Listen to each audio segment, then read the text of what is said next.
So I guess I've been watching too many Olympics. So it's really great to have you all here.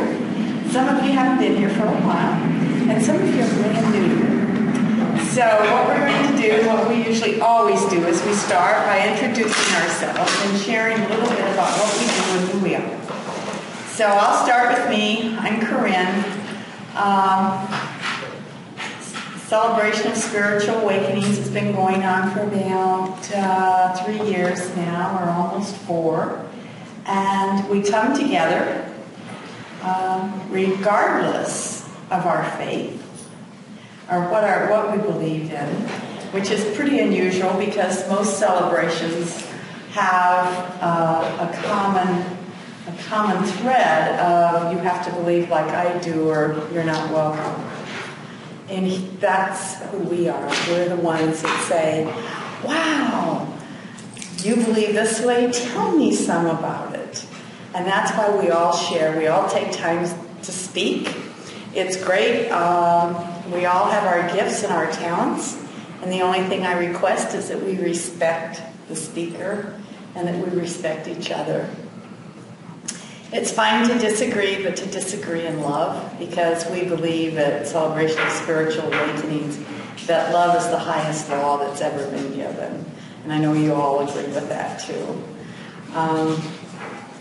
We're here to celebrate each other in that love and in that being.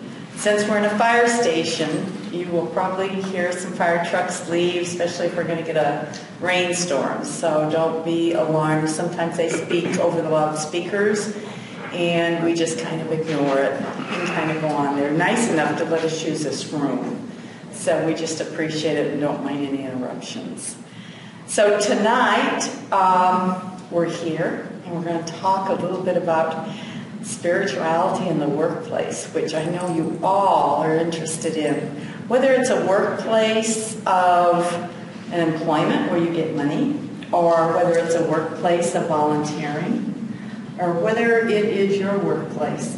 I don't know, I don't think we maybe have any stay-at-home moms in this group tonight, but when I found a deeper spiritual place in my life was when I was trying to raise 3 kids.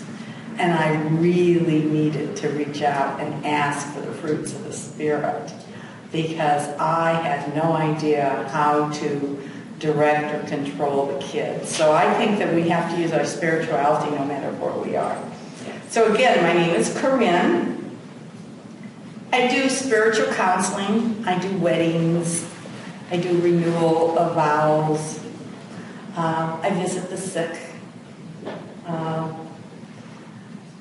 Whatever it is that one needs, I think we're all in the ministry. You have people come up to you that are complete strangers and need your help. And I think that is a place that we need to be.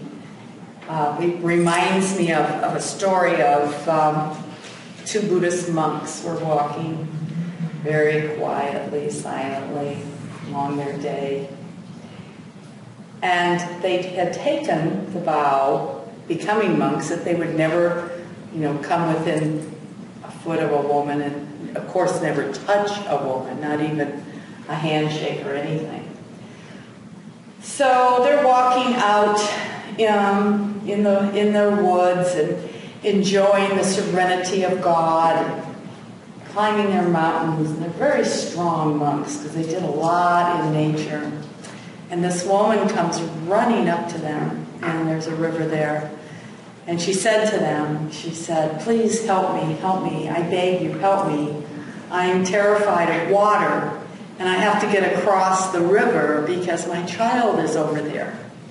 And the one monk, he didn't even hesitate. He just reached down because he was so strong and mighty from his physical walking, picked up the woman, carried her across the river, set her down, didn't say anything, and walked back across the river. And of course the monk stood, the other monk, we'll call him the second monk, he stood there just kind of in shock and surprise. And as the first monk that had carried this lady across came back, well, they proceeded on their walk. And hours passed, and not a word was said. Finally, the second monk turned and he said, wow. Probably didn't use the word wow, but that's matter. He probably said, brother, you touched a woman. You even picked her up. You broke your vows. And monk number 2 that had done this just continued on along, and he said, I put her down 2 hours ago, and I see you're still carrying her. And that's what Spiritual Awakenings is kind of about.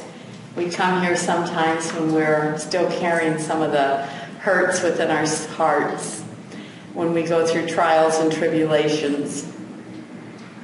We help each other. We reach out in understanding and in no judgment. And that little story tells me 2 things about holding things. Monk had held that in. He was really furious with that other monk, and he wanted to point out, you touched her, you carried her, and then you broke your vows. He was bound to do that. And so many times we have a problem with someone and we need to speak it out. We need to say it, talk about it, speak it out, and not hold it in. Because sometimes if we hold it in, it becomes like a volcano. And the other monk, who was gentle, compassionate, and loving, I think realized, so judge me. Judge me not you, lest me be judged. But yeah, I picked her up, I touched her, and I carried her. I think something is to be said about his state of mind, what he would forfeit for this woman. So I think that's what we have to be. We have to be in a state of willing to take interruptions in our life every day. And so many times we have interruptions. And then we have great spiritual awakenings that come through listening and through just asking, what can I do in this situation? And putting what we were going to do aside just to see if we could do it. So this is where we're at. We're here. And I want to know about you. Now, I've told you about me. I'll tell you a little bit about Maggie in a moment when she speaks. But Spencer, your name and what it is that you do? I'm the camera guy from Apache Junction. And you can find all these videos on YouTube under Corinne Varner. So if you want to watch it again and get the value out of it, just go to YouTube. Gwen? I'm Gwen, and I'm just here to learn. Jeff? I'm Jeff, and I've been here since the beginning. Great. My name is Clint. I've been gone for a while. I'm just here to absorb, soak up everything we can tonight. Great. And there's Rachel. Rachel, sorry I'm late. I came straight from work here. That's all right. Yeah, fine. Welcome. My second time. Great. I'm Pam, and I discovered this great group a little while back, and I find it very wonderful. I wish it were more often. And you know, every time we have it once a month. And next time will be the last Sunday of the month. There's different faces and new faces, and it's just like the universe brings those that are supposed to be here to add to us. And you? My name is Cindy Jensen, and this is my first time. My friend Shar, who asked me to come today. Great. Yes. Welcome. Thank you. My name is Shar. I'm here to listen and learn and chat. Great. Welcome, both of you. I'm Fred. I just enjoy coming here. Great. I'm Dr. Draja, known as Dr. J, and I'm a holistic chiropractor here in Mesa. And I like to come here to learn more, to help others, and give my insight. Great. We appreciate it, too. All right, let's start in the back. Hi, my name is Leanne. I'm here with my friend Tom. Very good. I'm Tom. I like to come here when it's happy, and it's been a while. I haven't been here in a few months. And we notice when you're not. You know? We miss you. Thank you. Dale. I'm Dave. And he's been here since the beginning also. I'm Vicki. This is my first time. Welcome, Vicki.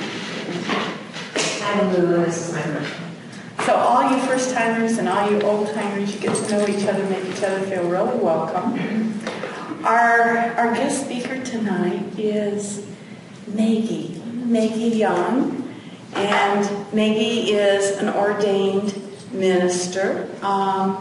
She deals in metaphysical and spiritual in all kinds of ways and forms. She is here to talk to us, which she's had a lot of experience with, about spirituality in the workplace. So, Maggie, come on up. And we're very informal here, so if you have questions or comments, just go ahead and let her know.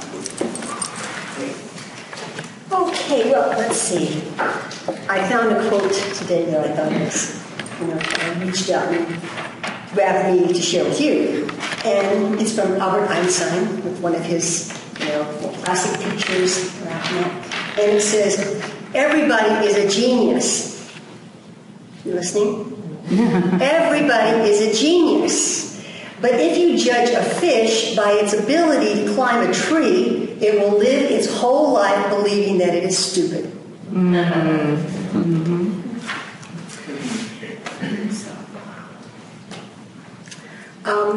Tonight we're going to talk about integrating spirituality into the workplace. And I know that because I'm in a room full of geniuses, that I don't have anything new to tell you. What I'm going to do is facilitate a discussion and draw out from all of us what we know about this and how we can apply it. Because in all my work with metaphysics, and it's important is the practical side of it. You believe this and you believe that, and I keep saying, so what, now what? Okay, so we're going to get into the now what's. And to start off, we're going to do something a little different that we don't normally do. Is that all right? Yes. Is everyone ready for something new? A little out of your comfort zone? Okay? Okay, good. What I'd like to have you do is I'd like to have you break up into small groups. And I'd like you to break up into groups of 5. And so we've got a group of 5 here. If you two turn around, and let's see, we have a group of 4 here. These 2 tables here, can you just turn around? Okay, go ahead, turn around. Please move. Okay, and let's see, we have 5 here. Can you sort of turn around here, and let's see. Yeah. I'm not doing it. Okay.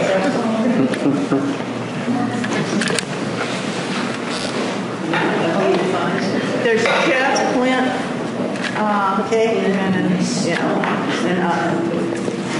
Okay. What I'd like you to do first thing is I'd like you to go around the group, and I'd like you to again say your name, even though we did all the introductions, you're in a smaller group now, reinforce the names in there. And what I want you to do is I want you to acknowledge one of your best qualities. Okay? So you might say something like, I'm Maggie, and I'm great at talking. Okay? So, go ahead. Start anywhere.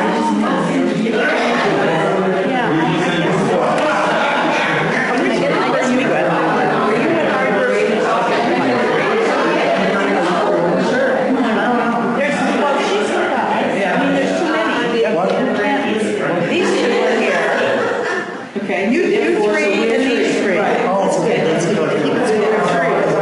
That's good. My name's My name's Pam. I'm really good at techniques.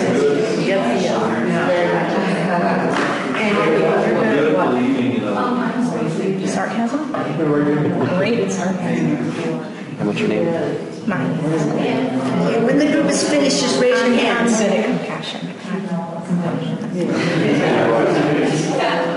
Finish, raise our hands. I'm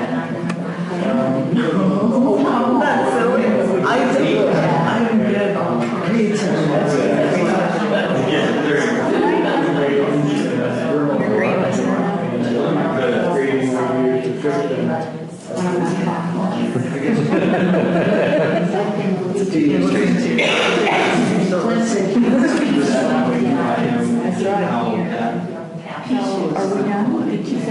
When you're done, just raise your hand and I'll know.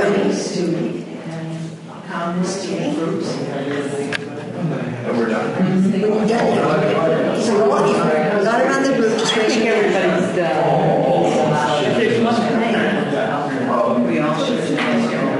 Okay. Done? Okay, let me have your attention again. What does that feel like? That's good. That's very good. Feels good? What else does it feel like? Stretching. Stretching, okay. What else does it feel like? What does it feel like? To do what you guys do. We're sharing Wonderful. Camaraderie. Getting to know people. getting to know people, camaraderie. It feels good. Sometimes it's stretching because we're not used to saying something good about ourselves. Right. You know, sometimes we live sort of overly shy, or for some reason we, just don't feel good about ourselves. And remember what Einstein says: everybody's a genius. Okay, and most of us believe in here that we're all powerful spiritual beings as well. And so it's important to acknowledge what you do well and to be able to talk to people about it. Okay, I suggest as just part of a little stress reduction and specifically shame reduction. We live in a society that places a lot of shame on us in strange kind of ways, and so to reduce a sense of shame, you do this at least once a day. Look in the mirror and tell yourself what you're good at. Okay? If you really want advanced training, do that 4 times, 4 things you're good about. Okay, that's really stretching it. Now let's talk about work. How many of you are employed by someone? Okay. How many of you are retired? Okay. How many of you are self-employed? Okay. How many of you have a mission in life? Okay. How many of you have a purpose in life? See, you all work. And then Mike says we're all employed by something that is much greater than ourselves. I used to think that I am my own person. And then I realized, no, I'm not my own person. And thank God, because I'm God's person or Spirit's being. Okay? And because I'm here, and just because you're here, we have a purpose. If you're here, you have a purpose. If anything is here, they have a purpose. And so when you say, I don't know what to do, I don't know what I have to do for the world, what I have to give, just remember, if you're here, your business isn't finished yet, and you have a purpose. And purpose is work. Okay? What I'd like you to do now in your small groups is, I'd like you to talk about what kind of problems work presents. What kind of problems does work present? One of the things that I find a problem that work presents is it takes too much time. Okay? Really? Okay? Something else might be a specific relationship or something like this, but in your small groups, just talk about some of the problems that work or fulfilling your purpose has. Clear? Okay, I give you about 10 minutes to do this, and then I'm going to try to get you to sort of, from your group, to identify 2 or 3 things that the group came up with as a really big problems with work. Okay?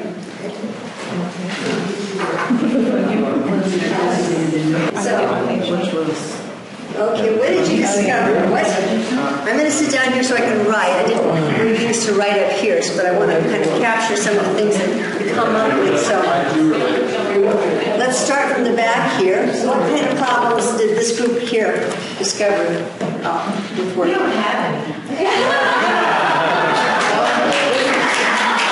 Join me up here, please. Obviously, one of the problems are being present or being in the situation and what is real and what isn't. So, I guess being present to where you are at that moment. Okay.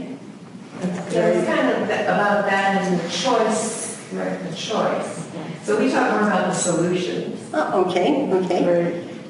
That's good. And we're going to be talking some more about solutions, so I hope to hear a lot from this group over here. Okay? How about the next group over here? What kind of problems did you identify with work?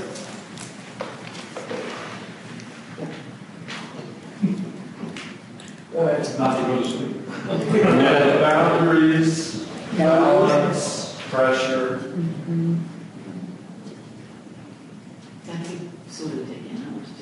It's hard sometimes to set boundaries, and it's hard to balance everything that's demanded of you, and sometimes you feel a lot of pressure.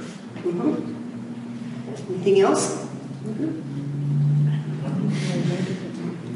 Okay, how about this group here? Did you identify some problems with work? What do you think are problems that we identify?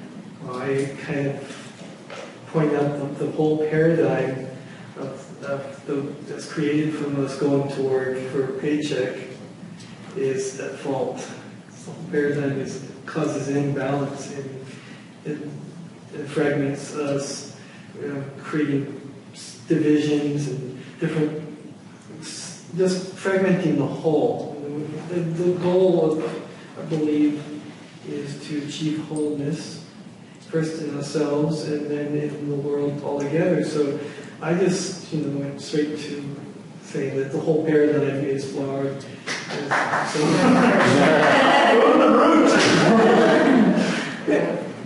Anything else? I mean, the whole thing. It's good. Maybe we have a lot of spiritual people in here. They go to work and look at it spiritually. I think we talked about The workload. Oh, it was the workload, the more demands that jobs are coming up with because there's less employees working because of the economy and whatnot. And then our solution was acceptance of what you're doing in the moment. You can either accept what you're doing and make peace with it, or carry the stress inside of you.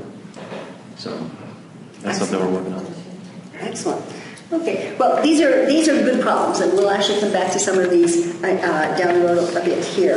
I think that it's really, I guess I can assume that when you run into problems at work, okay, and that they can impact your family, they can impact your friends, definitely health. A lot of people get sick of work, and that doesn't mean they're sick of working. Their work, creates stress, which causes all types of physical problems, mental problems, dis-ease. Right. And I think, too, one of the biggest problems that can come up with work is that we try to get our sense of identity from it. That we are what we do. Okay, or we have this because we do that, or we don't have this because we do that. So that sense of identity that comes out of work, and also too, it can do something to our sense of well-being. Some days I walk into work and I am just loving the world, shining my light, and I run into my boss who's just runs right over me, and I go, "What happened? What happened?" Yeah. Okay, and it's important to address these areas. Okay, and with this group, of course, we look to spirituality. What's spirituality? Love. Respect. Using more than the five senses. Using more than your five senses. Actually, we're going to talk about the senses in a little bit. So, what else is spirituality? Just knowing who we are. We aren't that job. Knowing who we are in our divineness, and that surpasses everything else that they may think of us. What else is spiritual? What do you think spirituality is? Contributing outside of ourselves. Yes, participating, okay? We're definitely all in a flow of life. We're all connected and we're all flowing with life. And whether or not you believe it, wherever you are, in whatever type of profession or non-profession or work that you're doing, you're in your absolute right place at the right time. Right. Okay? Because our spirituality is always in the right place. We always recognize that. Spirituality is that sense, though, of being in the flow. Not only intellectually remembering who you are and what you are, but feeling that. Even when that nasty person walks down the aisle at work, okay? Feeling that love and being able to radiate that love out. The interesting thing about work and our spirituality in anything is that wherever we go, there we are. I am that I am wherever I am. And so sometimes we think that we can put up walls. We can have our spiritual life here, our social life here, our work life here, our family life here, and we spend a lot of energy trying to manage who we are in all of these different relationships. And at some point in our spiritual awakening in this, we learn to take down We learn to let the Spirit flow through us in all arenas of our life. And we don't segregate, we don't set up situations where Spirit is not, or our spirituality can't go. Integrating spiritual awareness and practices into our work life is about integrating integrity. And so one of the first things about your work life is make sure you are doing that which upholds your values and the things that you feel good about and right about. Because if you're working in a profession that you do not like, you do not believe in, you may have a lot of money, but you will probably be very sick and not be able to spend it. Okay? So having that integrity.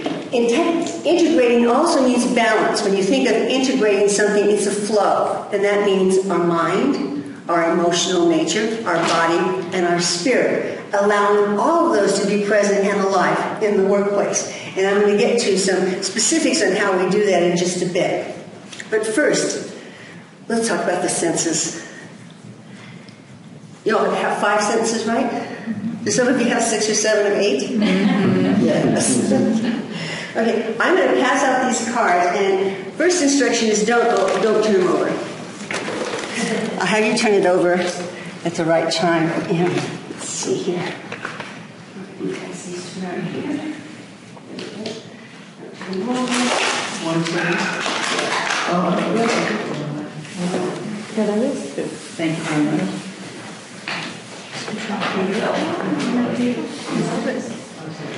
You need to wear your name. Question was just asking if I had a congregation as a minister, and I was a pulpit minister for almost 13 years. I'm back in corporate America. It's a wonderful thing to do, and when Spirit says move, you move, and so I moved, and now I'm actually at a point in terms of looking at ministry, alternative ministry, but I'm a little skeptical about going to church. I mean, I go to church, but sometimes those walls are a little too confining, and the brains or the minds are a little small on this. So, and that's not to reflect on the church I go to, because they're all wonderful, wonderful people. It's just a lot of responsibility for me. Anyway, back to the senses. You have a card in front of you. I want you to pick it up, and I want you to read it through as fast as you can and set it down. One time. Go.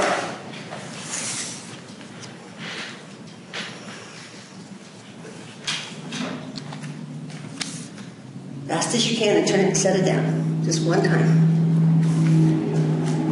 And if you okay?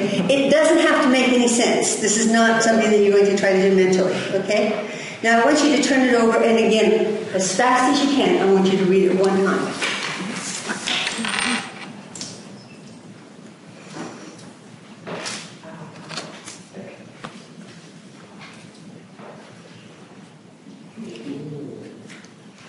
Okay? Now what I want you to do is I want you to turn it over, and going through it one time again, I want you to count the number of the letter F's. The number of F's.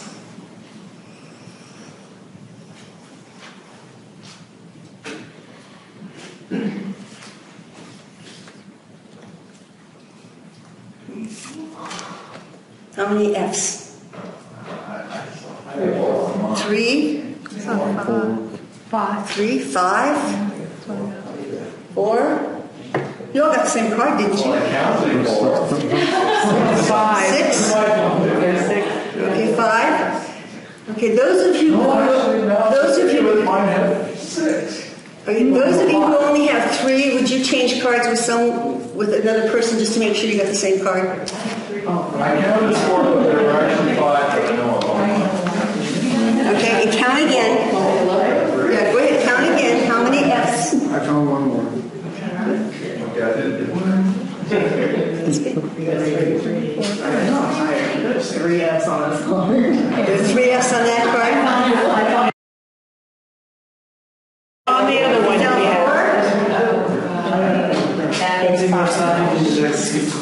Same card? Okay. Dr. J, how many did you find? 6. 6. How many found 6? There are 6 on Excel 5. Okay. Would you count out the F's for us? Everyone listen, pay attention, follow along. First word, future, has an F. Files has an F. O has an F. O has an F. Focus has an F. And the O has an F. Okay. So what's the point of this? First of all, Maryland's speed reading thing makes you not look at the small words and you're looking at the big words. but the subconscious mind also translates the F in of as a, it doesn't do an F, it does an of, the. So you would see it more as a V than an F. Okay? We do not see with our eyes. We see with our brains. We do not hear with our ears. We hear with our brains. Okay? Even our sense of touch is impacted by our brains because this is the central processing unit. Everything goes through it. And so, what you think you see may be something different. I had a party one time at my house, and I used to love doing big parties and this, and someone felt, I had all these affirmations on the wall, all these different things on the wall just to remind me of that. But someone wrote on my wall, and they said, I wouldn't have seen it if I hadn't believed it. That's right. How many of you, and I know this, but still, when I lose my car keys, I walk around the house saying, I can't find my car keys, I can't find my car keys. And they're right in front of me. Yesterday I was doing this, I was trying to find my glasses. Well, I knew they went on my nose. So, the senses, the senses are based not on what you think they're based on, but on your beliefs, and what you know to be there. In fact, I can't remember the tribe in South America, when the Spaniards landed, they were wiped out because they didn't know what boats were. They had never seen ships. So, the Spaniards advanced right up to the shore in ships, and the natives could not see them because they'd never seen a ship. So we can't necessarily trust our senses to tell us the truth. And what we do see is also a product of what we believe. Okay? And I say that because, there's a big lie going out there. Okay, that our senses create a reality and it has nothing to do. We have blind spots. The F are blind spots. And blind spots are okay when? We're aware. When you're aware of them, right. If you know you have a blind spot, then you'll be looking and checking twice because you know it's a possible blind spot. We do this every time we back out. We have certain blind spots in the car. I'm still not good with the one on the right side, and if you saw the right side of my car, you'd understand what I'm saying. But we have blind spots, and so, knowing that, we can accommodate for them. Sometimes it's good to have blind spots. Sometimes it's good to, Well, it's based on your beliefs anyways, but sometimes it's good to see only certain things in a situation. Well, exactly, and I believe that we can do that we don't have to necessarily force ourselves to do that, although I find myself sometimes a little more changed. I watch the news, and I used to watch it a lot more religiously, and I don't watch it to really know what's going on in the world. I watch it to pray. So I'm watching it and constantly lifting up whatever, whoever, wherever, okay? And that's a natural thing to do when I sit down and watch the news. Right. But in a sense, I have a blind spot because I'm not looking at the appearance of what's going on. Good reason to watch the news. Yes. I don't watch it very much either, but that's a very good point. Yeah. It's a way of uplifting. And whether or not you believe it, what you think and what you feel, you radiate. You walk into a room, and regardless of what you say, people can see and feel how and who you are. Now, let's go back to the mind. Because, as I mentioned, the senses operate using the brain, the mind. How does the mind work? Well, there's something very basic to our mind. And it's a certain type of logic that our mind uses. And it's called a syllogism. A syllogism. Don't get hung up on that. I couldn't spell it, and I couldn't find it in spell check either. Or I massacred it so much that I couldn't find it in spell check. What type of logic the syllogism is it takes a basic premise premise applies a secondary premise and draws a conclusion. The most classic example of that is all men are mortal. Socrates is a man, therefore Socrates is mortal. Do you get the idea of syllogism? Okay? A basic premise, a secondary premise, and draws a conclusion. Do any of you find yourself thinking a lot during the day? I mean, you walk around and you're thinking. You're thinking, you know? You move here and you're thinking. And your mind is going, I mean, it's commenting about things or it's acknowledging things. Any of you do that? Mm-hmm. Okay, yeah. Well, if you stop or slow that down, what you're going to hear is your basic premise, the secondary premise, and your conclusion. Mm-hmm. And you will apply this to everywhere and everyone. Okay? Your basic premise, for one of a better way to explain it, is your life position. How you see, in a very basic way, life. And anything that comes with that then is going to be judged based on that basic premise. Am I making any sense there? Okay, good. I learned about these basic premises studying a thing called transactional analysis. And this is way back. I don't know that it's even around, but probably if I went on the internet I would find it. And the thing I liked about it was very practical because it talked about life positions and how you could check in on your life position. And so you're in a situation and you can say what life position I have, am I? And the basic life positions were, I'm okay, you're okay. That sounds pretty adult, right? Mm-hmm. I'm okay, you're not okay. Uh-oh. You're not okay. Oh, wait. I'm not okay, you're okay. And the last one is, you're not okay and I'm not okay. Get the idea? Okay. Wherever your life position is at, if you walk out of the house with the idea of I'm okay and someone is not okay, your life position is going to get a little rougher during that day because it's not at that I'm okay, the world is okay. And so when you find yourself, in sort of a bind or dealing with some people or issues, check your life position. Where are you standing at? Because you can change it. It's just like an elevator. You can change it. You can shift your attention. Do you believe me? Mm-hmm. You all believe that you can shift your attention. How? Look at me. Now look at the clock. You see how easy that was? Look at me. Shift your attention. Look at the clock. Mm-hmm. That's how easy it is. Shift our attention. Now sometimes it's harder because we're trying to deal with something mental from a mental perspective. And what we really have to do is find another way. So if our thinking has got run amok and we're judging or we're fretting and worrying and worrying and worrying, and we want to stop that, adding something into the mental, mangler there ain't going to do it. So you do something physical. Okay? Wayne Dyer was talking about Tony Robbins was talking about doing something radically different.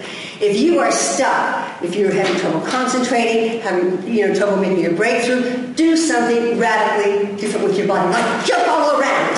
Okay? You will feel different. It will change your relationship. Want to try that? All stand up? Come on, stand up.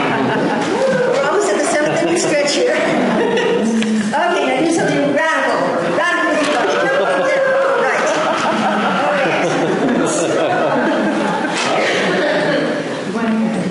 What did that do to the environment here? What changed in the room as a result? I'll talk to you later. Energy. Okay. All lightened up. Okay. So try doing something radically different. Maggie, I was thinking it's the same thing with certain people. Always have rituals that they do. They're very ritualistic about their life. They brush their teeth, they take their medicine at a certain time, everything they do. So when they get involved with spiritual things, they start becoming very ritual about their spiritual things. They meditate at the same time every day, in the same room, in the same position, with the same music, with the same rocks, the same whatever. And all of a sudden they're wondering, why isn't this working? I practice it and practice, but it's not happening for me. What you're saying there is absolutely what they need to do is change it up. Meditate when you do dishes. Go out for a run and meditate. Sit out and look at the birds and meditate. Meditation is just listening. You know, to me, that's what it is. And people wonder, why aren't these principles working for me? Well, like you say, we need to change our focus. Right. And the level of being that we're operating from. Right. Okay. Because you can't deal with a problem at the level of the problem. That's another Einstein clue. It is. Have to I just thought of raise that vibration. You go over it, go under it, go around it. Just can't stand and the this is thing. true when you're fighting with a problem. You know, sometimes at work I'm trying to write something, and I'm a fairly good writer, and when it flows, Mm-hmm. but it gets stuck. It gets stuck. So it's a matter of shifting it around. Stop writing. Stop struggling. Mm-hmm. Did you know that was the 11th commandment? Stop struggling. Yeah. It's the 11th commandment. I think the first commandment, though, is be happy. Yeah. Okay? And yet, a lot of people say, happy? What are you so happy about? How dare you be so happy? Don't you know that there are people starving in the world? Life positions. Here's another one on life positions. And this is very important to watch these things, because when these are happening, sometimes we go unconscious. Okay? Have any of you ever sort of lost your awareness of something? Okay, when you are hungry, or you are angry, or you are lonely, or you are tired, each of those letters make out the word halt. Stop. Hungry, angry, lonely, or tired. Whatever you're dealing with, yes, whatever you're dealing with will be prejudiced by that feeling. Okay? So hungry, angry, lonely, tired, the message is to halt. Some people have one of those going on all the time. Pardon me? When you think about it, a lot of people have that one of those going on all the time. Well, and that's why we have to take care of ourselves. That's right. We have to nurture our spirit, which also means nurturing our body and our mind and our soul. Yes? I think that's huge, and I think the list is bigger than that. There's simple thirst. We could be thirsty and not know it, and it could be affecting what we're doing. But there could be many other things: hungry, thirsty, angry, lonely, tired, and all this energy. Stop, yeah. Right, Really? I get too busy. I get really busy at my house, and then all of a sudden I look out front where the bird is. Yeah. I stop for a moment, and I just stop and I watch them, I hear them, you know, and it just seems it changes the focus of it and puts you in a better vibration, and then you can go back to doing what you were doing in a much easier flow. Yeah. So, sometimes when I'm in an environment where I can't stand up and jump around and do something radically different with my body, I have to shift my sense that I'm using. So oftentimes I will shift it to my sense of smell. Because again, I've shifted where I'm working at. Okay? It'll take your mind off of other things, or I'll become visually present, which means just to look at everything. You know, if you feel a little spacey especially, you want to become visually present. And if you're feeling really poor, when you are visually present looking around, count your blessings. Sit in your living room and count and give thanks for everything that you have. Okay? But that's a way of shifting your focus. Now the subconscious mind, because it's actually the keeper of our basic premise, it's the guardian of our sanity. Okay? When you start acting or doing something that's outside your comfort zone or your beliefs, you start to feel uncomfortable or you start to feel a little crazy. Okay? Have any of you ever experienced that? Sometimes you'll be around people who think different, and for a moment you'll think, wow, I must be crazy. No. Well, they are. I found this beautiful quote. It says, I am only insane because I haven't gone the way of the world. It's Jeff. Yes. You're saying if you can't be in position to move physically, do what now? Change the sense that you're aware of. You know, like use your sense of smell or your sense of touch. You know, shift where you're, what sense you're using. Shift your focus. Your focus. You know, if you can't get up and jump around like you're at work and you're on the phone and you can't put hand lotions on, do something. I mean, you know, do something that shifts that, and that helps with sense and feel or touch. You know, that's why those balls are there. Have you ever seen those stress balls? Truthfully, that's what that's about. Is when you pick it up, to me, they feel good. They're squishy. They feel nice, you know. So you're saying to change your attention? Yeah, you're changing your attention. Yeah. Maybe you're still going to go back to the same thing. She'll do it with the different vibration. Yeah. You come at it so differently after you've left. Yes, you do. And the fact that you were in a dead-end pattern, and the only way out of it was to stop. Was to do whatever you're going to do. That's why when you're thinking of an actor or a movie or something, when you're at dinner with friends and you can't think of it, you go home, go to sleep. As soon as your head hits the pillow, it's like, One of the things I learned about, and I can't remember the scientist that was teaching about it, some guy who's studying neurology in this, but he had the audacity to suggest that there's a thing called natural knowing. Mm-hmm. That because we're all connected, okay, at the subconscious level, and if you want proof of that, you can hear what I'm saying. It's not, okay? We share language. And that language isn't, you know, it's not written down, it's something inside of us. Right.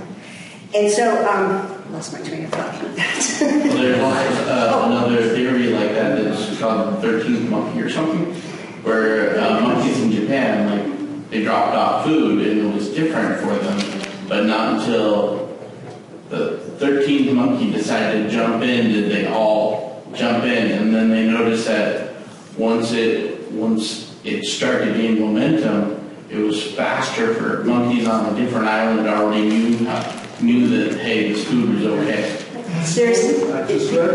There's like a critical mass of belief, and when that occurs, okay, it spreads like wildfire. And I'm trying to remember, because I remember noting as the internet became more popular, when words got into our language, and suddenly everyone knew what Google meant. Yeah. Okay, but maybe you hadn't Googled, okay, but you have a sense.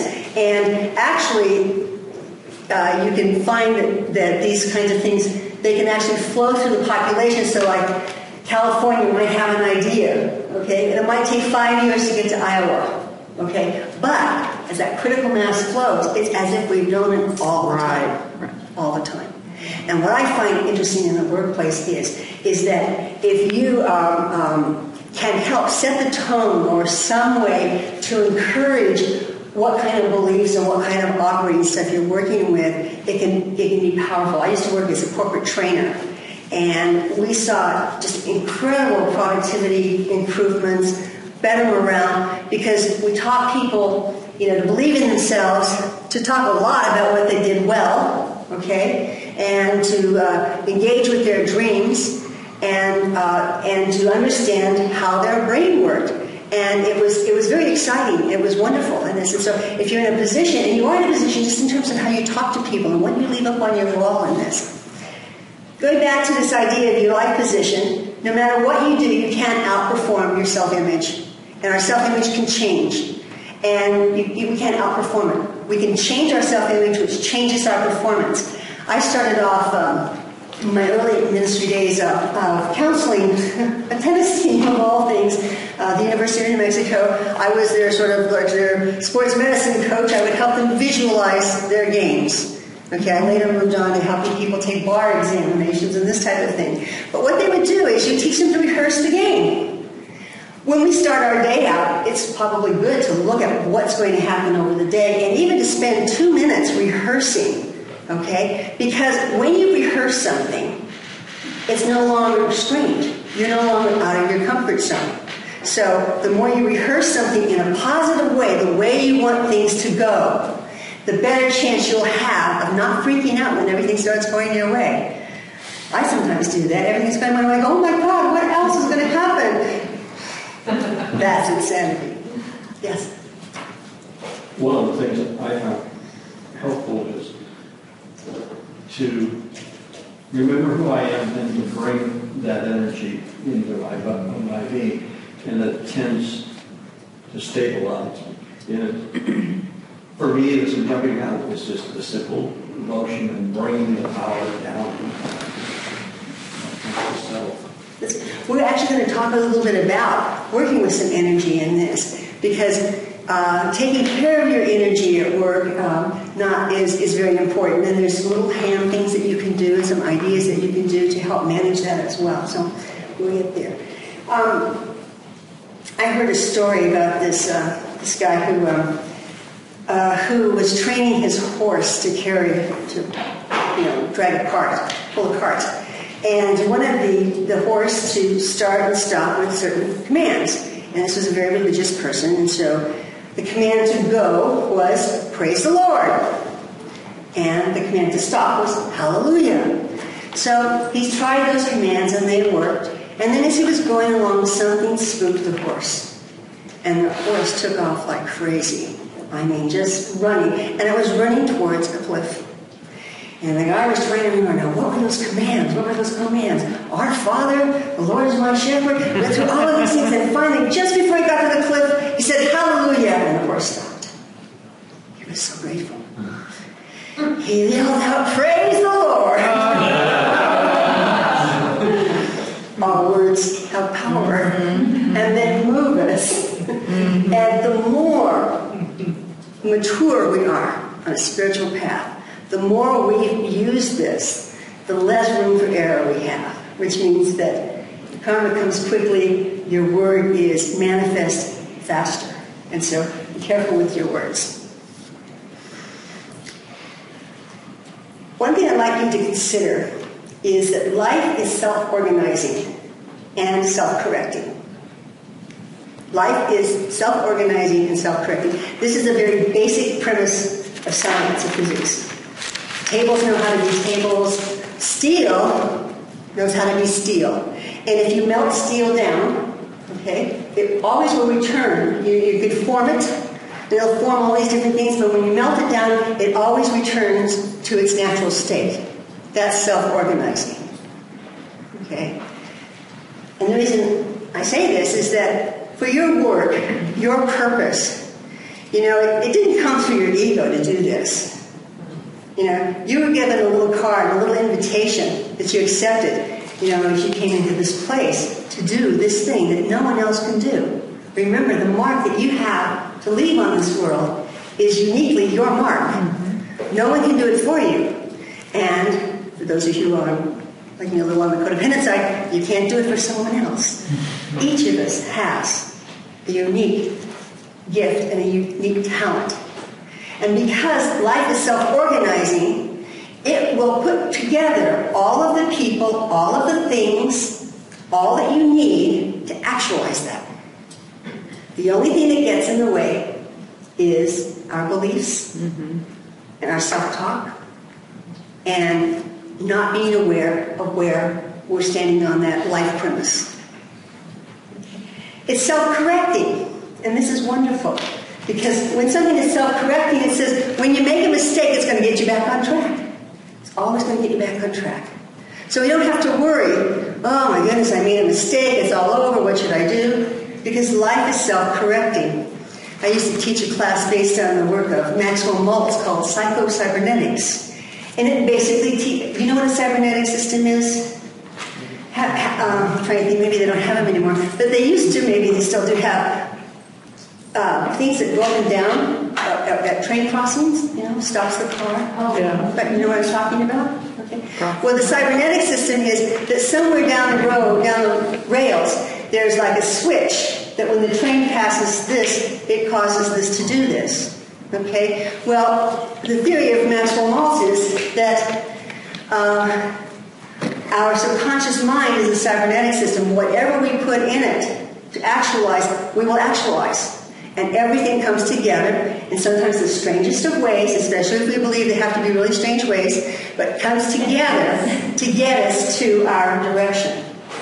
Example of a cybernetic system. If you sent a train to Denver and you wanted it to arrive, on August 5th at 10 a.m., okay? And let's say it's not that far to Denver. It doesn't take that long to get there. The train will adjust its speed. It will adjust its journey to get you there at the right time.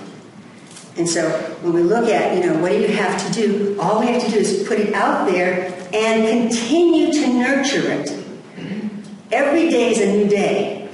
You set lofty goals one day, you need to support and reaffirm them every single day. That's how we know we're on track. And then if we're off track, it feels like we're off track, we just have to remember that life will adjust itself. And sometimes in those adjustments, we're going, whoa, what was that? You feel, like something just picked you up and moved you around. Okay, but you don't have to be afraid. Now, let's see. Any comments or any questions at this point?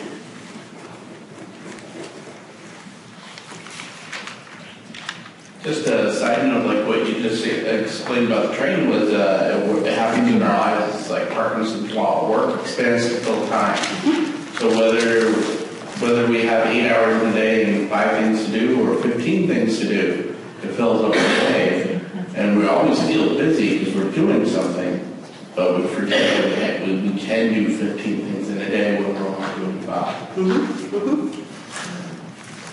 I think that's a real important thing also, because sometimes we can kind of set ourselves up where, we limit ourselves, and that's all we can do. And we think that, that's just our talent, that's just our skill level, whatever. But if you start to listen to that self-talk, do you know how many conversations you have with yourself every day? Too many. I used to worry about this one, because somewhere I was told that, if you talk to yourself, you're crazy. And I had a real crazy uncle. That's scary. So I don't want to be like that. But everyone has about 15,000 conversations with yourself every day. Okay? And meditation helps focus some of those. But generally, your mind's always working. It's always active. And so if you want to redirect your mind, you have to put something else in it. You have to put music on, put a positive thought on. But your mind, it's active. That's what it does. Okay? But 15,000 conversations. And remember, words are so important. Let's look at what criticism does. Okay? When you're pointing at someone else, what's the effect? You've got 3 fingers pointing back at you, right? Okay. Criticism, even if you mean it in the best of intentions, is a message that something's wrong. Okay? And it can stop the creative process, and it can bottle you up, because you remember, like right now, sometimes I think I'm talking to you, but I know I'm only talking to myself, because that's all we can do. So when we criticize others, we criticize ourselves. When we use condemnation, it's like we dam things up. And condemnation doesn't have to say damn whatever, okay? Condemnation can be something like, you're that way and you're always that way. You condemn a person to be a certain way, and for you they will always be that way. And you'll talk to someone and say, why don't you have any problems with this person over here? They don't see it the same way. And people generally live up to our expectations. And the last one is sarcasm. What's sarcasm? What's sarcasm? Saying one thing and meaning something else. Okay? Saying one thing and meaning something else. And what this is it sort of splits who we are, where we're coming from. And it's important that we speak with one voice. Integrity is one voice. Integrity is speaking when your mind and your heart are aligned. And by the way, if you ever wonder why you can't get your mind to come along, whatever you hold in your heart, your mind will find it, to find that kind of balance. But whenever you use sarcasm, condemnation, and criticism, you're speaking with a false tongue, a forked tongue. And so if you try this, and I did this with several groups in a workplace, we tried this, for 30 days you eliminate sarcasm, criticism, and condemnation, yourself included. You will find amazing things happen. You will find an empowerment happening with your word that you've never seen before, because we let our energy go with those types of words. So now I need to, start to summarize a little bit. I just want to say thank you for that simple, clear, honest definition of sarcasm. It was beautiful. Yeah. Speaking with one tongue. Saying something and meaning something else. And usually it's meant to be humorous, but generally it's not. Unless you're British. Unless you're British. Yes. I had a church up in outside of Vancouver, British Columbia, and what I discovered there, a lot of things there. It's a beautiful, fabulous town in this. But I would get up in the pulpit and I would tell a joke, and they laughed on the inside. I had to laugh on the outside, laugh on the inside. Laugh, please. Okay. Just going to go through this as a summary, and then we'll have a meditation. First of all, with integrating your spirituality into your work life, make a decision to be happy. Nothing begins without a decision. Life will not force itself on you. There are no victims. We're all volunteers. Direct your intention. Every day, direct your intention. I intend to do this. And let your intention move you, because it will. And it will take you to wonderful places. Mindfulness. 90% of life is showing up. Showing up is to be present, not just your body, but to be present with all of your senses, especially your ears. Okay? Visualization. We visualize all the time. So make it conscientious, make it deliberate. I used to have my trainees start their day off, take 2 minutes, 2 long, never-ending minutes, and have them visualize their whole day. Like when they got there, going through all the things that they would do during the day, even trips to the lunchroom, and take as many little details as you can, take it all the way home, visualize that day. That's like casting out your intention and your imaging, and it will pull you forward. You will follow your vision. So every day, I do this at my desk, and I find it very helpful, especially when I start to lose my way during the day. And I work in a place that it's easy to lose your way, because sometimes it just seems, like there's a lot going on. That's a good way of saying it. Many meditations at work, find a time and a place, wherever you're at, where you can be quiet.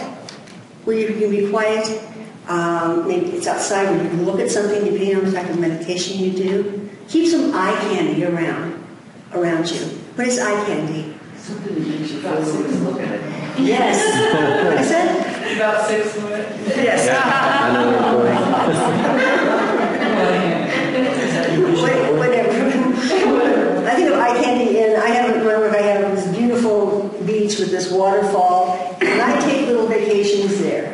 And one of the ways I keep that picture connected into me is if I'm sitting down to meditate and I decide to visualize, that's my secret place I'm going to. So I used to go there, okay? Because it really helps. It helps to step away, be quiet, find something beautiful. In a sense, in your mind, you're going to another place, okay? And then return. With regard to stress reduction, because life is stressful, when I stopped smoking quite a number of years ago, I told the counselor, but I'm too stressed out to quit smoking. And she said, life is stressful, get over it. Deal with it. And we've talked a little bit about, how the power of minds and beliefs and this type of thing can create an inner stress. But some very key things, and they have to do with exercise. You got to move. Exercise. Some type of movement every day. It keeps you flowing. It keeps your mind alive. Sleep. Whatever you need to sleep. And they're learning that we need more sleep than most of us think. And it has so much to do with, vitality, your energy. Rest is so important. And then the last part of that is balance. Balance.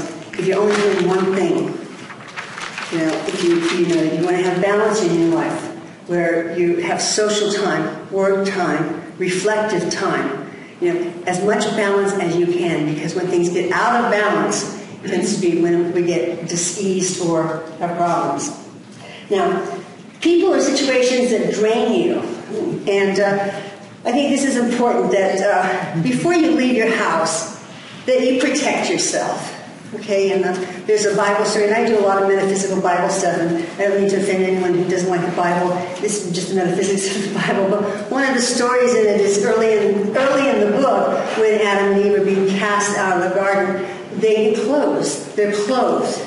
So when we go out of the garden experience, which, that our innocent self, our inner self is that garden experience, and when we go out, we have to put on clothes. We have to put on armor, because there are a lot of people, who are negative, who I don't want to say so much negative, but there are people who want to sap your energy. And so clothe yourself. You can do this with a simple prayer. You can do this with, what was it that Vicki said, zipping it up? Yeah, Lori said she puts on her pantsuit, zips it up all the way up. All the way. And you can also, I believe she also said, imagine a purple flame. Right. Okay. Let's see. Dale was showing a movement of here, in terms of your energy is way up here, simply doing this. Yes. Bring your energy out, down, so that you can give it out to the world. Now, where we're connected with the world energetically is through the navel center. That birthplace is where we're connected with the world. And so, if we have experiences with people that are very positive, in my background, way back, I had some abuse issues going on in this, and I work with a yogi, and I discovered this is not just a yogi technique, they use a lot of circles in this, but what you do is you take and you imagine that person, and you see that person, and you sort of put them in a ball. And then you imagine a white light from your navel center to that ball. And then you just feel that energy moving there while you hold that picture in mind. Try to focus. You're going to keep focusing on the picture because it won't go away. And then what you do is you take a golden pair of scissors and you cut the cord. And you watch it go away. Okay? So that's one way of breaking a negative energy block that someone may have with you. If any of you, go ahead. What, you made a comment about showing your energy to the world. What was that? I can't remember the Casting out your intent. Oh yes, casting out your intent, where you send your intention before you, and your energy will go with your intention.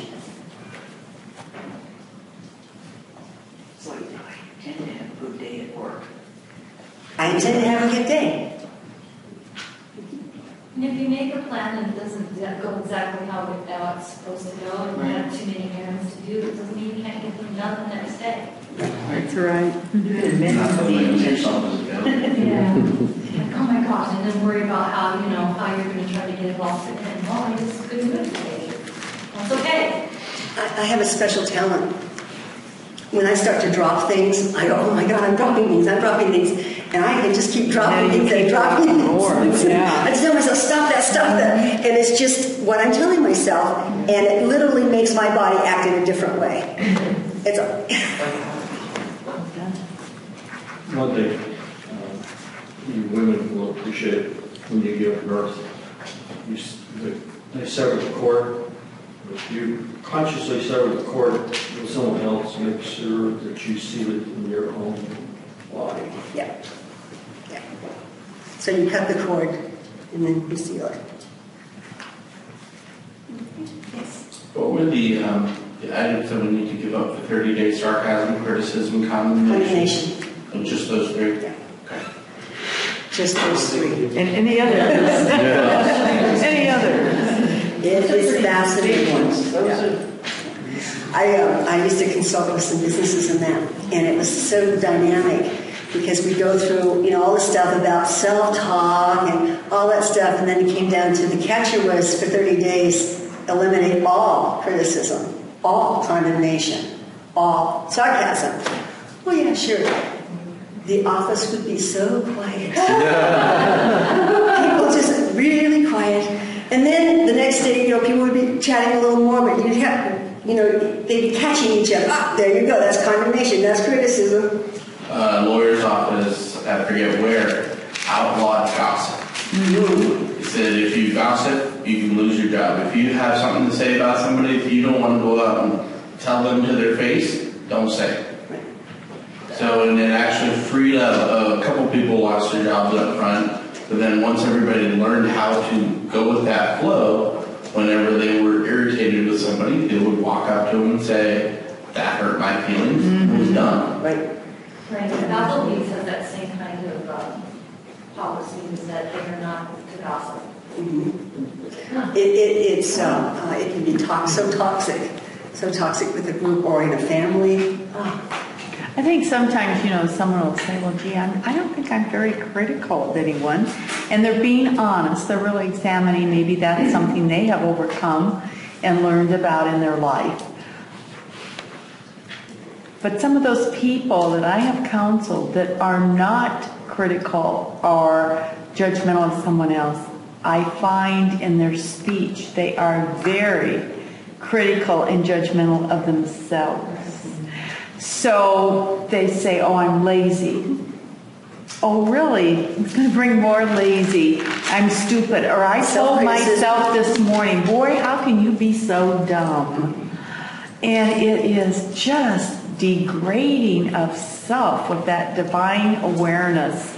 We have to constantly, like you were saying, keep that. And it becomes a habit, a pattern, a way of living, to constantly tell yourself the negative things. And it's so detrimental, and it can bring on dis-ease. We're taught to love other people, we aren't taught to love ourselves. Yeah. The scripture says to love your neighbor as yourself. So you have to love yourself first. And love God, you should love yourself. To have true love, yeah. I think that's why Pollyanna type people are so annoying. Because it's not real. And most of my experiences with that type of person, I'm not talking really drastic Pollyanna, but is exactly what she is saying, that if you get to know them, they're so critical of themselves, but they put out this image to everyone else.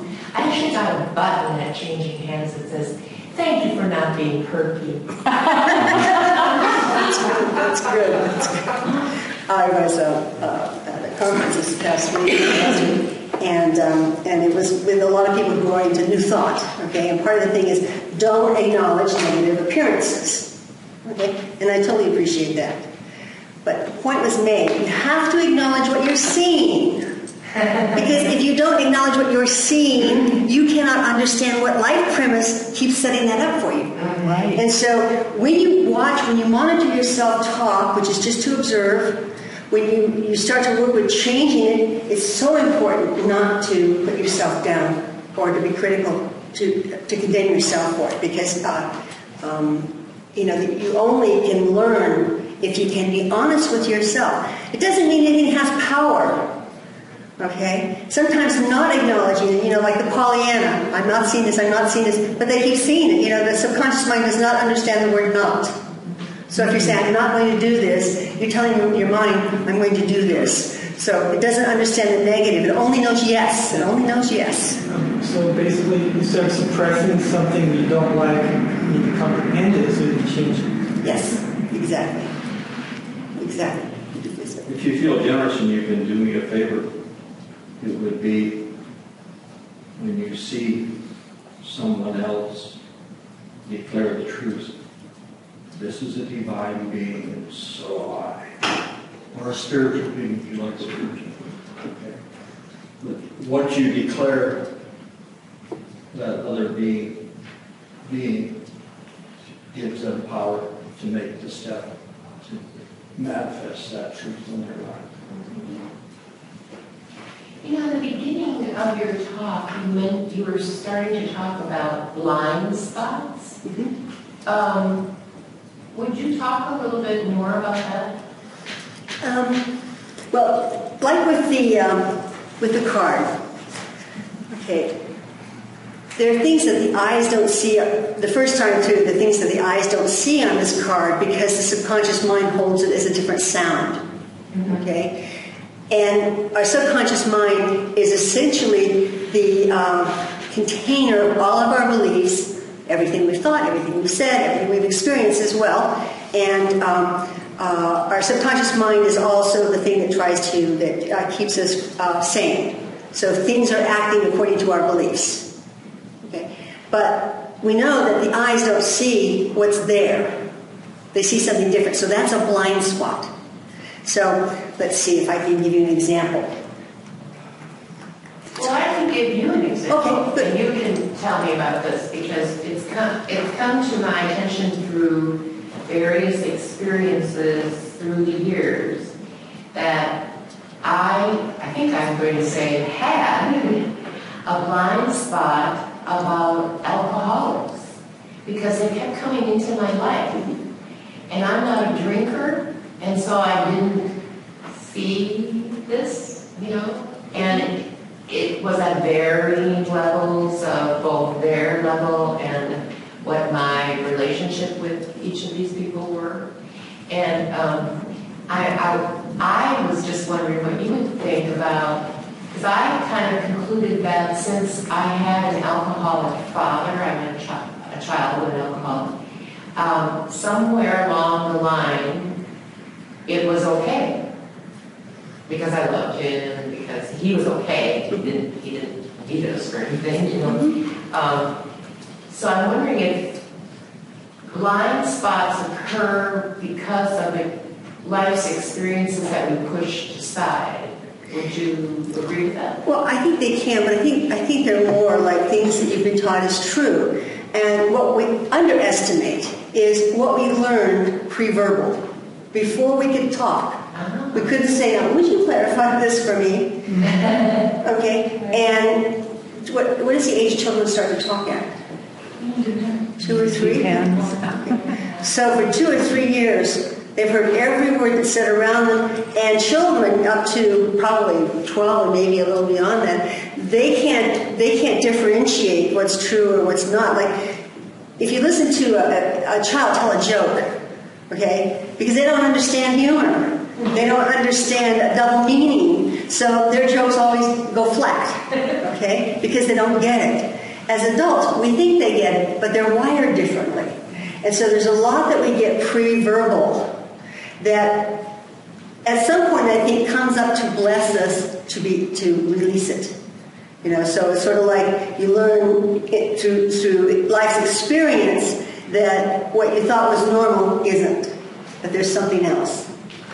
Okay? And you transform those memories, you transform those beliefs, but a lot of that stuff comes pre-verbal, or before, we definitely before we have our frontal lobes wired, and then if anyone is using different substances, and that can alter, at what age, we start to get it. Well, I think, talking about the subject, we can take it a little bit further. That's why we have spiritual awakenings. That's why we have awakenings, guys. We know all of these things. We have a blind spot over certain things. Think back 20 years, 30 years, some of you, how you were so opposed to this, or this, or how you thought this was the only way to believe, or this was the only church, or I don't believe there is a divine power anyway. And where you've come to, it's almost like a window opens up. And to me, in every part of my life, I have these little awakenings, whether it's, wow, that's how the vacuum comes apart. It's a blind spot. It's like, well, it was right there.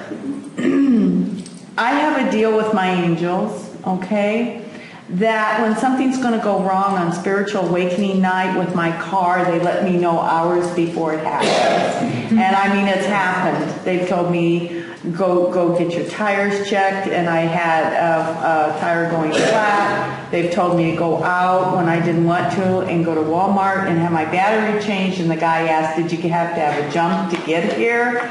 So, I know my angels know how important this is to me. So tonight I go out at 4:45 and I get in the car and I turn it, and every light on my dash lights up, but no battery.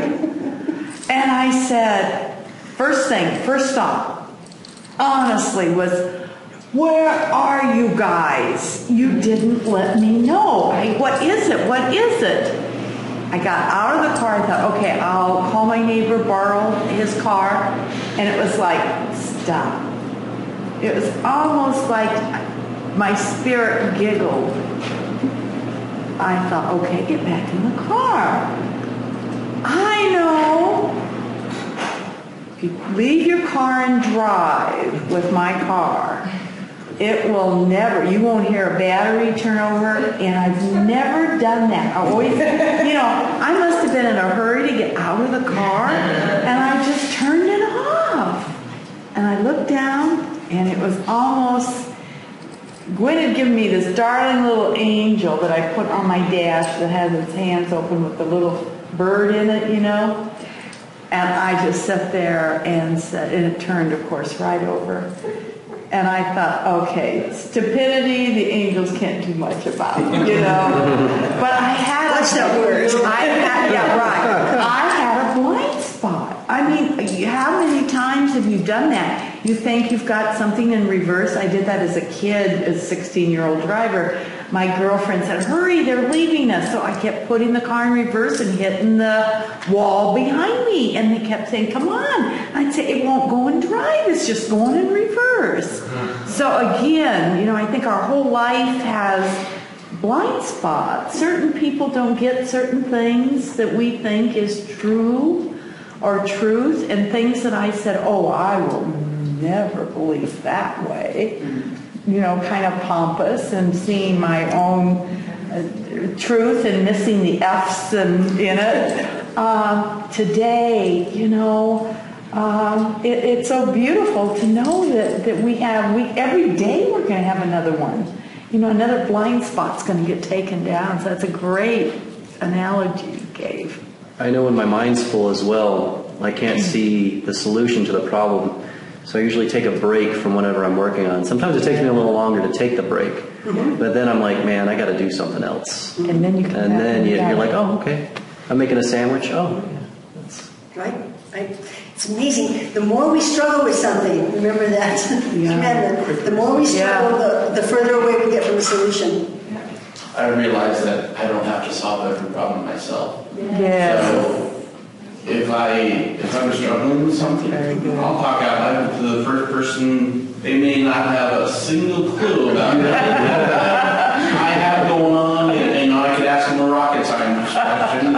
They could be, a farmer. It's just totally out of their field. But usually they're like, you forgot this. It's like, so true. Thank you. They do come up with the right answer, don't they? Or they know a guy. Or they know a guy. They know someone. This again, I didn't talk a lot about it, but this whole idea of natural knowing means that you can know anything. Yes, we got all that knowledge. If it is, you can know it. And the scientist who was teaching this course in it, or a little bit of a course in it, gave like problems, mathematical problems, which I could never answer, except I knew the answer. Because I said, I'm going to tune into natural knowing. I also feel like that's where we tune into sometimes when we sense what's happening with another person. We have to be careful when we tune into that because we have to make sure our filters, are clear. For someone else, is it your feelings or is it someone else's emotions? Right. You're empathic like that. You have to stop and think about that. Yeah. You have to be clear with that. So. But it's exciting, that you can know anything you need to know. You will. And you don't have to go to school to learn it. There are things that you know, and if you think about it, you will find that there are things that you know that you have no reason to know.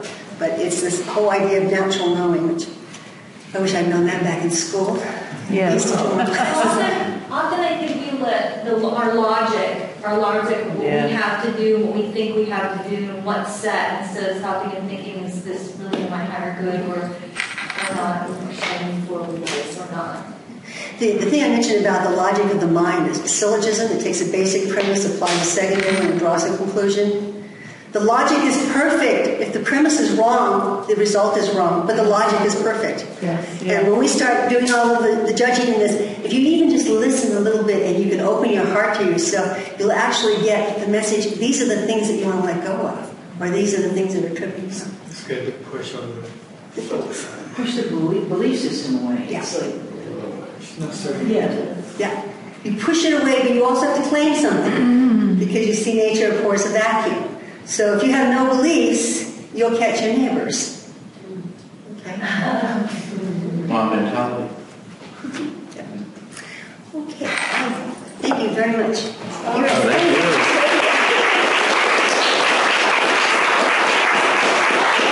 That was absolutely wonderful. We just thank you so much for bringing that to us.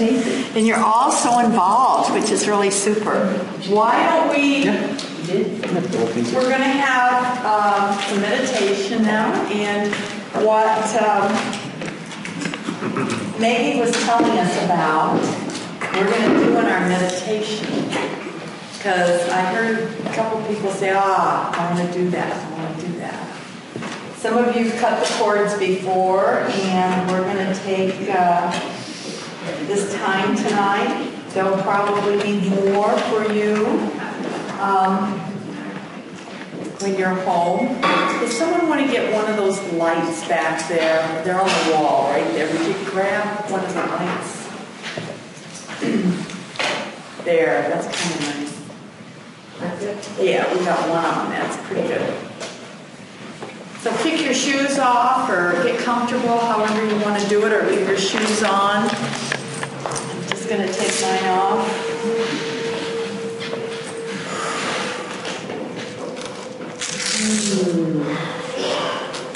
Let's start out by just taking some deep breaths. And let it out through your mouth. In through your nose.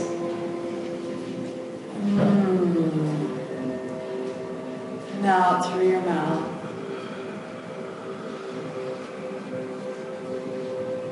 Next time, in through your nose and take a deep breath so you can feel it go all the way down into your abdomen, right there where your navel is. And then push it back out with a shh. Let's do that again. In.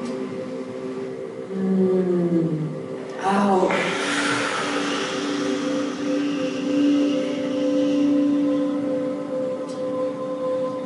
Again.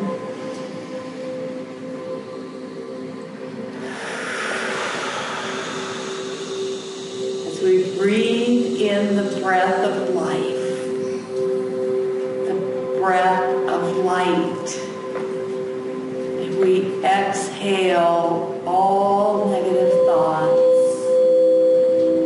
Again with that intent.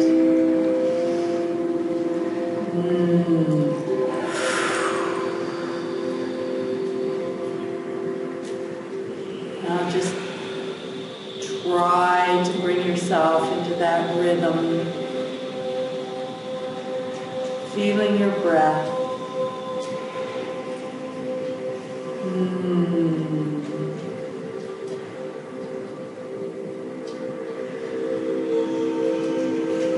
Feeling that white light just engulf you, coming down through your crown chakra, coming all the way down like a shower from heaven, through you, in you, outside of you, putting you in this cocoon of light,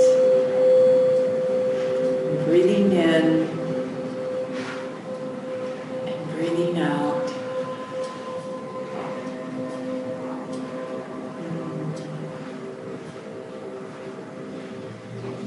Now feeling just that peaceful place that you love to go visit. Whether it's under a tree or in the sand. Feel the sand, grass beneath your feet.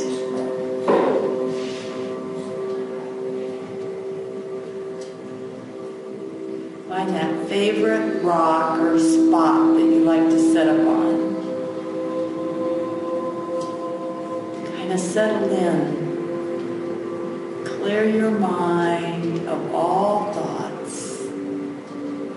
enjoying the sun, enjoying being in the light, being in the love.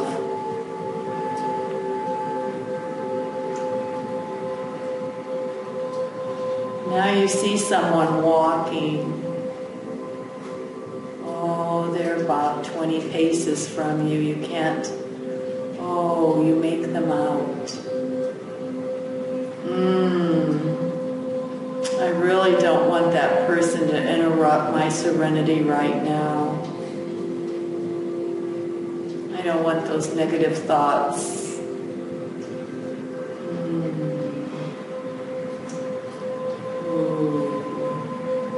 You come back to who you are and where you are. You come back to the peace within yourself.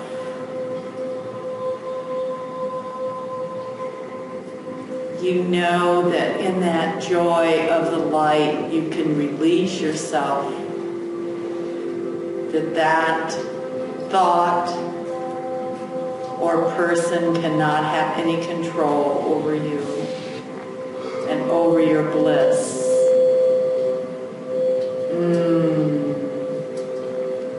Many times cords attach, cords that do not belong to you. We don't ask why or wonder why. It is all for the purpose of your higher good. Another deep breath.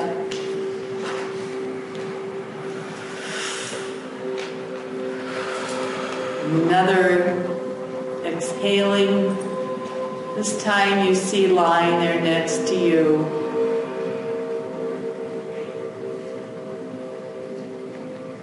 some spiritual scissors of I am that I am. You're going to pick them up and you're going to take that cord and in love, pure divine love, you're going to snip it and watch it float. So now, as you exhale, you're going to do this, and with that, you're going to really exhale as you snip and as you walk it, to watch it float. So here we go. Big inhale.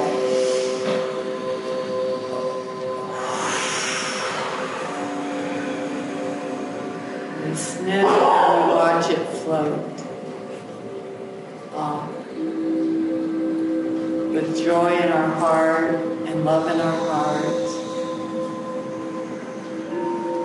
We're feeling so absolutely free.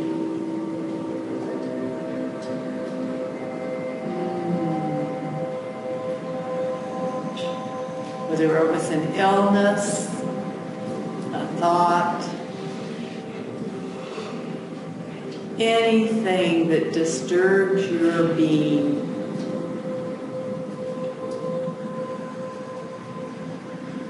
you are love. You are whole. I am that I am. Just sit now and be with that for a few seconds. Take a deep breath and just feel the release and the relief.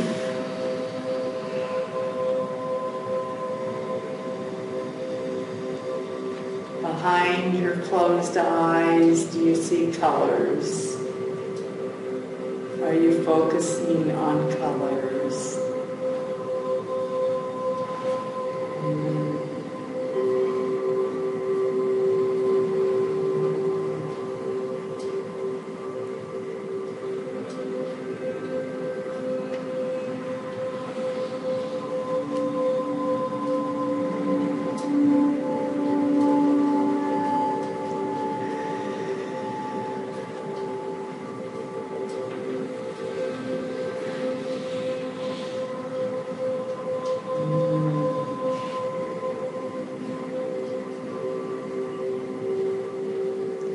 feel that light completely surrounding you,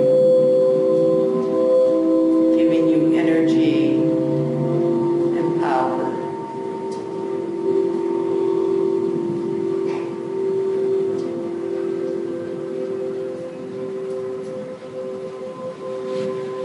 You're feeling the grass under your feet again, or the sand, or maybe your feet are dangling in the water.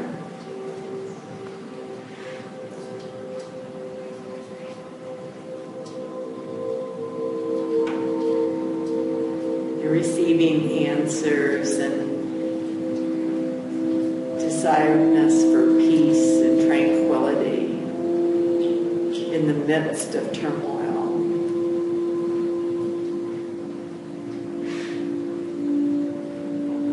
You can rise now and you can start walking back.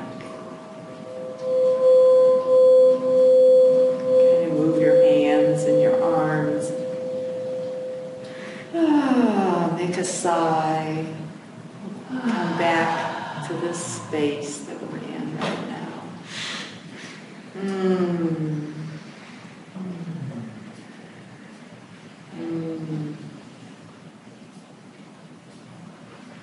can open your eyes.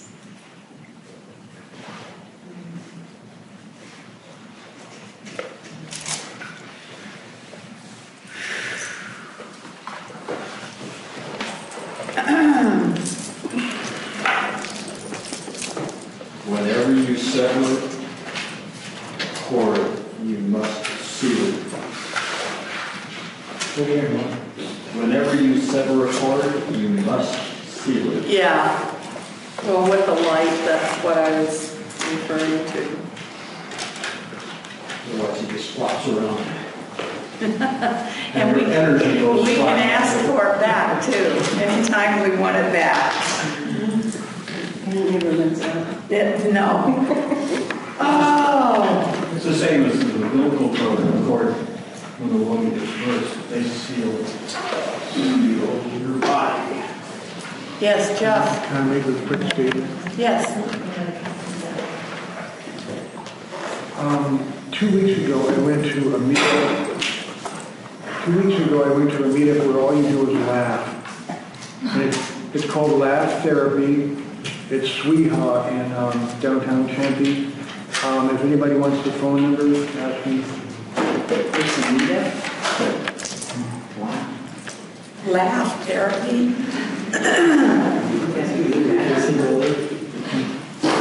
So greet each other. Make sure that you tell each other how wonderful they are, and yourself too. And we'll try not to be too, what's the word? Too happy? Or too happy? Or